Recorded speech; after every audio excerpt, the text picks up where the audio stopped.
Hi there, and welcome to another episode of CryptoTime. My name's Antonio Shillingford, and I'm here again with James Coughlan. How are you doing today? I'm very good, mate. I'm very good. I am looking forward to delving into the subjects that have popped up this week. BitcoinCash is a big one for me at the moment, and I know you've got some really cool stuff to go through as well. Yes, so the topic that I'm going to be talking about is to do with the gaming industry. So just a lot of cool stuff being built again, which is nice to see. So please don't take any of this as any form of financial advice. This is, of course, just the opinions of myself and James. So if you'd like to start us off, sir. Yeah, perfect. So let's talk about BCH. BCH obviously went through a hard fork, as it were, on the 15th of this month. Didn't particularly go very well, just to put it mildly, to be quite honest with you. Now, what exactly happened throughout this? This is the important part. So it's about breaking down why they've done what they've done and how it's come about in the first place. Yeah. So BitcoinCash, not that long ago, had a really good, strong team around it. This was before, in my opinion, it split from BSV and all the rest of it. We've then seen, obviously, the team at BitcoinCash dilute, quite obviously, because there's not the same amount of people that are working on it. Now, one of the things that was found, obviously, throughout this hard fork was a fairly large bug that was in the system.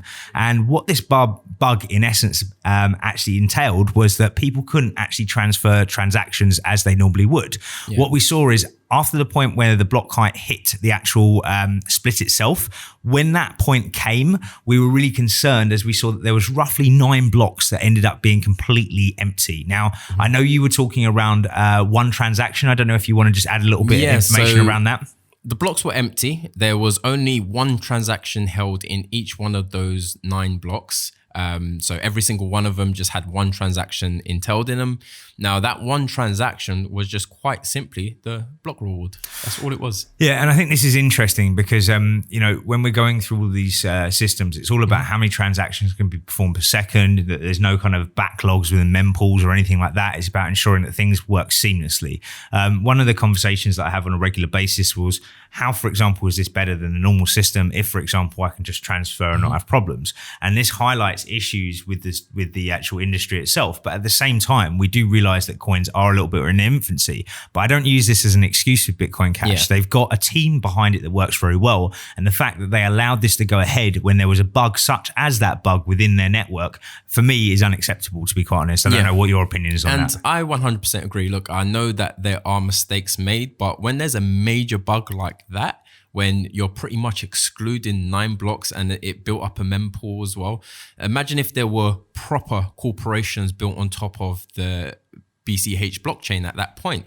That would have been a huge issue. And no bugs like that, no matter how big, no matter how small your team is, you shouldn't be making mistakes like that. Yeah, and I think the one thing that worried me even more was it was BitMEX that was announcing that there was difficulties. BitMEX obviously felt the wrath of what had happened in essence, because they had about 1,622, I say about, that's pretty specific, but they had about 1,622 transactions backlogged which couldn't obviously be sent through while these 9 blocks were just cycling through empty. And I think that it was really quite telling to see that obviously it was announced by BitMEX that there was an issue before that had been done by BitcoinCash. Again, not acceptable from my point of view. I feel like if you are going to operate on a blockchain, the whole point of this space is about transparency. And if you're not going to be transparent throughout situations like this, it's a bit of a problem. Now, I totally appreciate when these things happen. I'm sure that the BCH team was scrambling around trying to get it fixed, which they did get it fixed. I mean, for example, we knew that there was 9 blocks that there was issues with. Blocks propagate roughly every 600 seconds, which is every 10 minutes. So we're talking about 90 minutes where they had kind of real issues before things started to get sorted out. And thankfully now things are obviously sorted out on their network. So it seems to be operating fine. One thing I also wanted to add, just swerving a little bit away from obviously the situation that's in hand and just still talking about BCH, was about the volumes that have been going through it. Now, there's been a lot of discussions about the volumes on BCH being good at this moment in time. One thing that was made apparent earlier on during this week was there's actually 587,000 transactions since April 8th coming from one singular address. Now, that to me is looks to me as clear manipulation of the volumes within BCH. Yeah. I need to do some more digging on this, and I will discuss it in a further episode as to what exactly has happened and find out some more research around it. But very worrying to see that, because this is the issue that I have. But the one thing that kind of follows on for the point I was making earlier is the fact that we do have an immutable blockchain, and we can check that this is the kind of thing that's happening. Providing we go through and we check the blockchain properly, we can see exactly what is happening, and that is what's come to light through this. So I think that's interesting. By the sounds of it, that could potentially be an exchange, bot trading as well, especially high amount from just one wallet. I'd love to see someone there sitting doing transactions to that degree. No, exactly. And like you said, it could be an exchange, it could be manipulation from the BCH side. It could be a lot of different things, but no one really has clarity on that at the moment in time. That's why I think we'll revisit this at some point in the future. 100%. Now, just tucking straight into my news. So mine is on the gaming industry. Now, there was a survey done last year, and the survey revealed that the gaming industry generated $135 billion in 2018. Huge market. And that's where we're seeing games like Call of Duty and the success that they've managed to have and obtain during their reign, as probably one of the best first player shooter games that are currently out there. Down to opinions, of course, but geek. Yeah. Now, the issue is much of the technology that is actually used in these gaming platforms is decades old. Decades old. So the technology that was introduced ages ago has very much a monopoly in the market space. It's coming to the stage now where they want to completely revolutionize that. And that's why we're seeing stuff like Google's platform Stadium, where you'll be able to operate any game that you really want that, of course, is compatible with the Stadium platform. But you don't actually need a gaming console anymore. All you need is a computer, or you can actually play it on your phone. And then on this PC, I'll be able to run pretty much any game that I want at 60 frames per second and at 4K. Whilst this PC its processing power isn't really changing, because you're borrowing all of the processing power from the Stadium servers. So you can switch between everything. And of course, anyone that is big within gaming, they absolutely hate loading times. It's one of the things where you literally just sitting there, all you want to do is carry on with your game. Doesn't allow you to do so because you got to wait 10 minutes just for it to load the next platform. This fixes that. So now what we're starting to see, and we saw a lot of these ICOs back in 2017 introduced this very same way of thinking. These ICOs were talking about creating game platforms on top of these blockchains. The issue is, when the ICOs were being created, it was just a promise to the community, a promise that was never fulfilled. Never fulfilled. I think just on that, it's interesting because I know even just myself and you went into a lot of the different gambling utilities, because look, if you start researching different sectors that are out there and you're looking for profitable sectors that could, for example, be beneficial on top of a blockchain, gambling springs to mind very quickly, right? Because we know it's a very, very high earning industry as a whole, right? So it was interesting to see how this was tackled in the first place. One of the projects comes to mind is Funfair. Funfair had a good team behind it, a team that, for example, had worked with the biggest gambling utilities that are out there. And I think what happened at that time wasn't that, in that case anyway, with Funfair, it wasn't in the case that they weren't looking to fulfill their duties. And I need to actually sort of step into them again, as it's been at least a year since I've looked into what they're doing. So they may have pushed on a little bit further. But they had some real core people behind it. And not only were the core people behind it, but they had some good ideas of how they were going to implement. But I think when we did look into a deep dive in it, just me and you anyway, towards these kind of subjects, I found it very interesting to see that there was definitely something missing at that point from this. It was that gambling had to be in this sector, but it was how gambling and gaming were going to sort of merge into it. And I think that's what we've started to notice now, is that actually with these kind of systems, that you can see how the actual longevity of these projects will really work now, rather than just being a cool idea that may possibly kind of work. And it just shows you how diverse For example, BSV really is the amount of things that it can really do. It being a true money is just one use case, one utility. That is it. It does so much more because it's a technology. And we know that, of course, some of the individuals that are currently within N-Chain and some of the individuals that are in CoinGeek very much come from the gaming industry.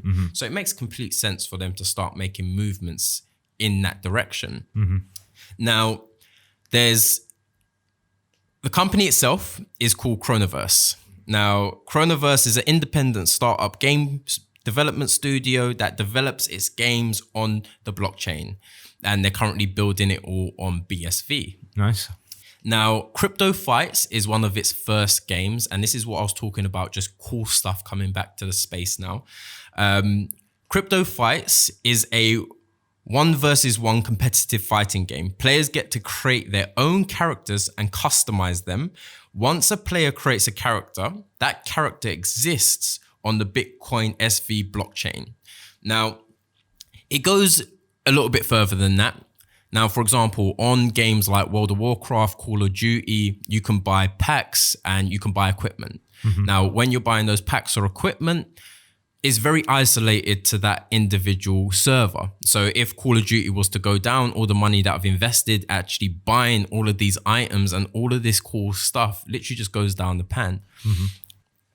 With actually holding it and maintaining it on the blockchain, that allows you to have that indefinitely and you actually own that item. So you can trade it however you want to trade it.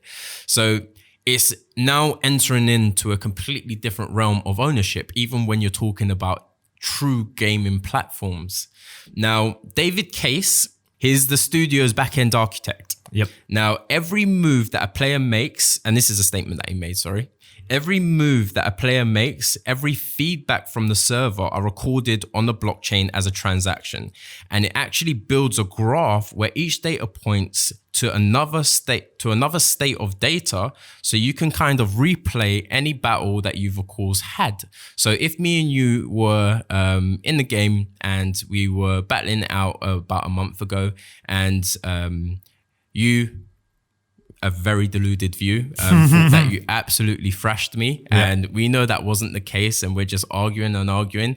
We can actually go back, revisit that situation and play out the event again.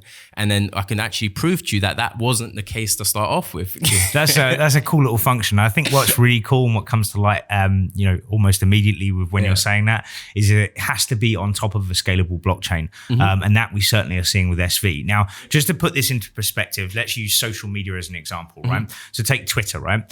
Every single time, if Twitter was a blockchain and someone was liking or retweeting a post or whatever it may be, when they're doing that, that actually acts as a transaction. Now, I don't know the specific metrics, but I imagine they're huge. If it comes to the fact of how many likes are made globally on BSV or, for example, Twitter as a whole, when you are talking about those amount of transactions, we need to be able to ensure that we can put through as many throughout a block as possible. Now, one thing we have started to realize now is that BSV has been ensuring that they're making blocks bigger and better all the time. Now, the fact that they're doing this is so important because if we just take that social media aspect and then apply a game to it where, for example, like you said, every move that you're doing is being stamped on a blockchain.